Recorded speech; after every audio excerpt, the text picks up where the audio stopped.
न जाने कितनी बार इससे संबंधित खबरें आपने टीवी पर देखी होंगी, अखबारों में देखा होगा, और सबसे ज्यादा इसका इस्तेमाल चुनावों में हुआ है क्योंकि इसे एक बहुत बड़ा राजनीतिक मुद्दा बनाया गया। ये वो दंगे हैं जिनका राजनीतिक इस्तेमाल करके प्रधानमंत्री नरेंद्र मोदी को पिछले 20 वर्षों में न जाने कितनी बार फंसाने की कोशिश हुई। कभी अदालतों में फर्जी मुकदमे डालकर, कभी मानव अधिकारों का नाम लेकर, कभी एसआईटी से जांच करवाकर और कभी मीडिया में झूठी खबरें छपवाकर। पिछले 20 वर्षों में देश का ऐसा कोई मंच नहीं होगा जहां नरेंद्र मोदी का ट्रायल ना हुआ हो।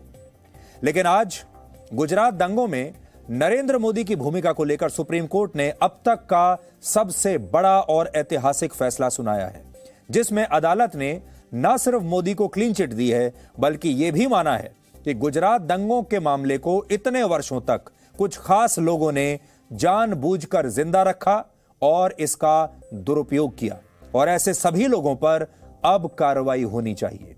सुप्रीम कोर्ट ने अपने इस अहम फैसले के 2 पन्नों में गुजरात दंगों पर जी न्यूज की कवरेज और मेरा जिक्र भी किया है। और आपको शायद पता नहीं होगा कि गुजरात दंगों के दौरान मैंने तत्कालीन मुख्यमंत्री नरेंद्र मोदी का एक इंटरव्यू किया था, जो आगे चलकर बहुत ऐतिहासिक बन गया, क्योंकि उस इंटरव्यू को तब हमारे देश के मीडिया ने तोड़ मरोड़ कर छापा और बाद में कांग्रेस की सरकार ने और एसआईटी ने इसी इंटरव्यू के आधार पर मोदी को फंसाने की पूरी कोशिश की थी। इसलिए आज हम उन तमाम लोगों को एक्सपोज करेंगे जिन्होंने गुजरात दंगों के नाम पर अपनी अपनी दुकानें खोली, जिन्होंने गुजरात दंगों के खून से अपनी किस्मत चमकाने की कोशिश की और उन्होंने अब भी हार नहीं मानी है। यह मामला 2002 के गुजरात दंगों के समय अहमदाबाद की गुलबर्ग सोसाइटी में भड़की हिंसा से जुड़ा है, जिसमें कांग्रेस के पूर्व सांसद एहसान जाफरी समेत 69 लोगों की हत्या हुई थी। यानी हमारे देश में 20 साल तक एक खास लॉबी ने नरेंद्र मोदी को लगातार बदनाम किया और उन्हें राजनीतिक रूप से अस्थिर करने की कोशिश की, और इसके लिए न्यायपालिका का पूरा सहारा लिया गया। मानव अधिकारों को लेकर हमारे देश में जो संस्थाएं हैं उन सब का सहारा लिया गया, उन सब का दुरुपयोग हुआ।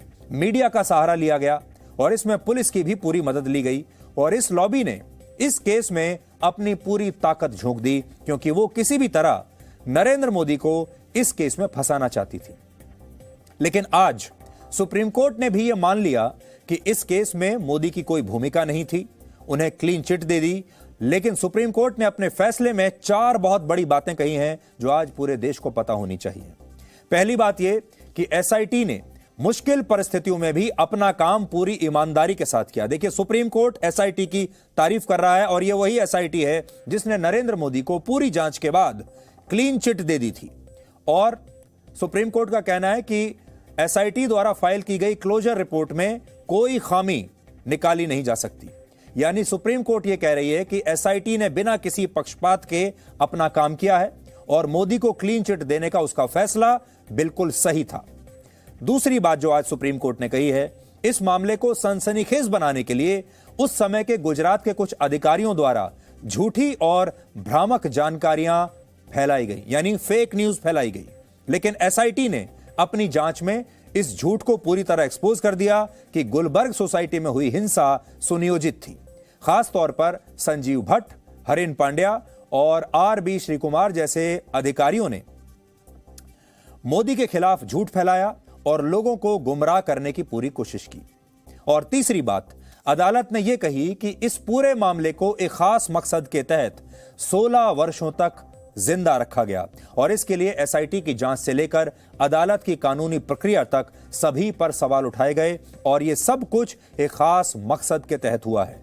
और अदालत ने यह भी कहा है कि ऐसा करने वाले सभी लोगों के खिलाफ अब कार्रवाई होनी चाहिए। तो बड़ी बात जो आज पूरे देश को समझनी है वो ये है कि सुप्रीम कोर्ट अब खुद कह रहा है कि कुछ खास लोगों ने जानबूझकर इस मुद्दे को जिंदा रखा, इसका दुरुपयोग किया, उस समय झूठी खबरें फैलाई, मीडिया में झूठी खबरें छपवाई गई, और ऐसे तमाम लोगों पर अब कार्रवाई होनी चाहिए। इसके अलावा अदालत ने आज यह भी कहा है कि गुजरात दंगों के समय नरेंद्र मोदी ने बिना वक्त गंवाए केंद्रीय सुरक्षा बलों और सेना को मदद के लिए बुला लिया था, और उन्होंने उस दौरान दंगों को रोकने के लिए बहुत मेहनत की थी, बहुत काम किया था। लेकिन इतने वर्षों तक हमारे देश के एक खास वर्ग ने यही झूठ फैलाया कि तब ये दंगे जानबूझकर होने दिए गए थे, इन्हें रोकने की कोशिश नहीं हुई, लेकिन सुप्रीम कोर्ट ने इन तमाम